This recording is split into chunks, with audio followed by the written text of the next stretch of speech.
Kerajaan beri komitmen akan tangani isu pengimportan daging yang diragui secepat mungkin termasuk menimbangkan penubuhan Suruhanjaya Siasatan Diraja RCI bagi menyiasatnya.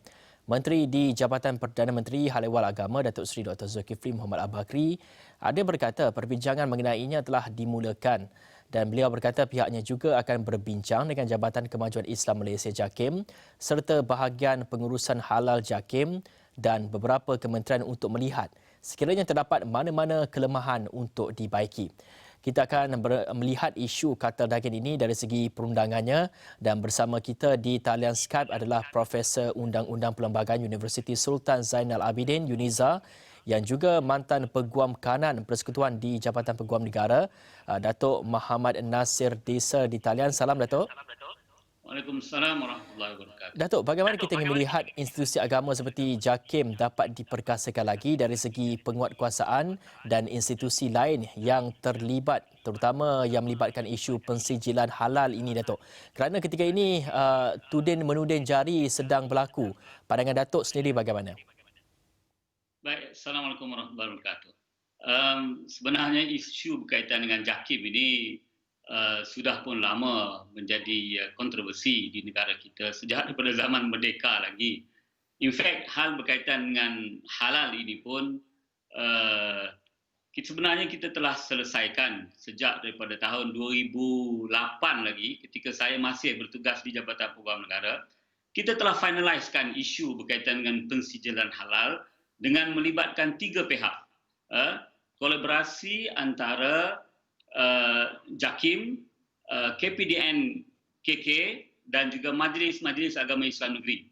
Saya ingat lagi saya berpeluang round seluruh Majlis-Majlis Agama Islam Negeri untuk mendapatkan perkenan dan juga persetujuan Majlis-Majlis Agama Islam Negeri bagi membolehkan JAKIM menjadi peneraju kepada pensijilan halal di Malaysia. Alhamdulillah terhasil dan pindaan undang-undang telah dibuat kepada Akta Perihal Dagangan. Jadi pensijilannya dibuat oleh JAKIM tetapi penguatkuasaannya dilakukan melalui Akta Perihal Dagangan. That should be the way dalam apa-apa hal pun berkaitan dengan Islam. JAKIM perlu menjadi satu pembuat dasar di peringkat persekutuan. Maksudnya, JAKIM menjadi sebuah agensi di bawah Jabatan Perdana Menteri mempunyai tanggungjawab dan peranan bagi memastikan seluruh kementerian dan jabatan-jabatan lain beroperasi berdasarkan ataupun beroperasi dalam parameter berdasarkan kepada ajaran Islam. Kenapa? Kerana dalam Perlembagaan Perkara 3 Islam Agama Negara, kemudiannya the Supreme Head of the Federation yang di-Pertuan Agong bersumpah memelihara agama Islam pada setiap masa. Ini tanggungjawab JAKIM. Ini tanggungjawab JAKIM. Dan JAKIM akan menjadi lebih perkasa sekiranya JAKIM menyedari ini peranan dan tanggungjawab dia. Maknanya kalau dalam hal penginputan, JAKIM juga berperanan di kementerian ataupun di MITI. JAKIM juga ada pegawai di di KPDN KK. JAKIM juga ada pegawai-pegawainya ataupun kita boleh sebut macam penasihat agama. Kalau daripada Jabatan Peguam Negara, ada penasihat undang-undang, kenapa di kementerian dan jabatan lain tidak ada penasihat-penasihat agama yang menasihati kementerian dan jabatan lain untuk comply dan juga memenuhi sumpah dan ikrar yang di-Pertuan Agong memelihara agama Islam pada setiap masa. Ini salah satu cara yang paling efektif untuk memastikan bahawa JAKIM akan menjadi sebuah agensi yang berkesan dan juga agensi yang efektif di bawah kerajaan Malaysia. Datuk, kita melihat kepada perkara ini dilaporkan sudah pun berlaku selama 40 tahun.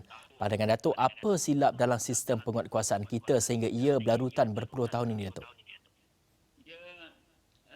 Sebenarnya lebih kepada kolaborasi di antara JAKIM dengan KPDN KK lah. Di bawah KPDN KK ada satu akta tu saya sebutkan tadi, Akta Perihal Dagangan. Jadi apa-apa barang yang diperihalkan sebagai halal, Trade Description Act, yang barangan yang dideskripsikan sebagai halal, dia perlu memenuhi suatu perintah perihal dagangan iaitu perintah yang mengesahkan bahawa barang itu adalah halal. Halal itu halal yang diputuskan oleh pihak yang berwibawanya adalah JAKIM. Jadi kalau barang ini tidak halal, tidak disahkan oleh JAKIM, tiba-tiba dia diperihalkan sebagai halal, maka ia boleh dituduh ataupun boleh disiasat di bawah Akta Perihal Dagangan ini. Jika ia individu, dia punya denda dia sampai mencecah RM500,000. Jika ia sebuah syarikat, hukumannya boleh mencecah sehingga RM1 juta. Hukumannya berat, tetapi penguasaannya ini yang menjadi masalah. Jalan untuk penguasaan ini pun telah kita finalisekan. 40 tahun yang lalu tu cerita lama. 40 tahun yang lalu tu mungkin ada setengah negeri buat halal sendiri, setengah jabatan agama buat dia guna logo halal sendiri. Tetapi pada tahun 2010, menjelang 2010 semuanya sudah selesai. Sudah difinalisekan. Dan pindaan kepada Akta Perihal Dagangan itu pun sudah dilakukan dan sudah dikuatkuasakan. Cuma sekarang ni dari segi penguatkuasaan, saya percaya mungkin bahagian halal di JAKIM sekarang ini mempunyai tenaga-tenaga dia sendiri yang mempunyai kuat kuasa daripada Ketua Pengarah Penguatkuasaan Kementerian Perdagangan Dalam Negeri dan hal ehwal pengguna. Tetapi jauh mana pelaksanaan kepada penguatkuasaan ini, itu saya tak dapat nak ulaslah. Saya percaya ia masih boleh dipertingkatkanlah bagi mendapatkan keyakinan daripada pengguna. Baik Datuk, semalam juga Datuk Seri Dr. Zulkifli ada memaklumkan kerajaan sedia teliti untuk mewujudkan Suruhanjaya Diraja RCI berkaitan isu kartel daging import ini. Adakah terdapat keperluan bagi pembentukan RCI itu atau apa pilihan yang lebih baik perlu dilakukan kerajaan bagi memastikan perkara sama tidak akan berulang lagi? Saya rasa RCI ini kalau nak diwujudkan is not only focusing on issue daging halal ini sahaja. RCI ini perlu meneliti juga berkaitan dengan keberkesanan dan peranan JAKIM ini secara menyeluruh. Seperti yang saya sebutkan tadi, dalam kita dah lebih 60 tahun merdeka ini, kita perlu perkenal pasti di mana peranan dan kedudukan JAKIM yang sebenarnya. Sebelum-sebelum ini pun banyak suara-suara yang mempertikaikan kewujudan JAKIM, kewujudan institusi agama di peringkat persekutuan. Jadi RCI ini yang nak ditubuhkan ini perlu melihat secara komprehensif, supaya tidak lagi timbul macam satu suasana di satu ketika dulu Menteri JAKIM pernah menjalinkan kerjasama dengan orang yang bercita-cita nak menjadikan Malaysia sebagai sebuah negara republik. Itu kesalahan besar. Tetapi oleh kerana menteri yang menjaga JAKIM ketika itu, dia tidak tahu peranan dan tugas JAKIM, dia menjalinkan kerjasama. Kononnya atas dasar sebagai duta rahmah. Apabila perkara ini berlaku, ini menjejaskan pemahaman dan persepsi rakyat kepada kedudukan JAKIM itu sendiri. Sepatutnya JAKIM menyokong ataupun JAKIM menjadi pendukung kepada sumpah dan ikrar yang di Pertuan Agong bagi memelihara Islam pada setiap masa di bawah perkara 37.1. Itu maqasid syariah yang pertama, iaitu memelihara agama Islam ataupun hifzuddin. Ini peranan JAKIM. Ini peranan JAKIM menasihati seluruh agensi kerajaan dan juga kementerian ataupun jabatan. RCI ini perlu melihat ke arah ini. Ke mana JAKIM punya peranan ini dalam zaman ICT yang canggih ini, zaman yang penuh cabaran ini, di mana peranan JAKIM? Sepatutnya JAKIM tidak lagi menerjah dalam bidang kuasa agama di negeri-negeri. Sebab di negeri-negeri sudah ada majlis-majlis agama Islam negeri yang dinaungi oleh ketua-ketua agama Islam negeri, iaitu sultan-sultan.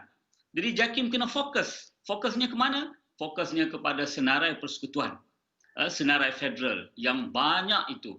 Dalam hal inilah pegawai-pegawai, pemikir-pemikir di JAKIM itu perlu berperanan sebagai penasihat agama di kementerian dan jabatan. Kalau nak Terima tubuh kasih. RCI ini kita kena tengok aspek ini. Barulah ada satu orang kata apa berbaloi lah. Kalau nak tengok dalam hal sekadar isu daging kartel daging ini, saya rasa terlalu besar nak tubuhkan RCI ini.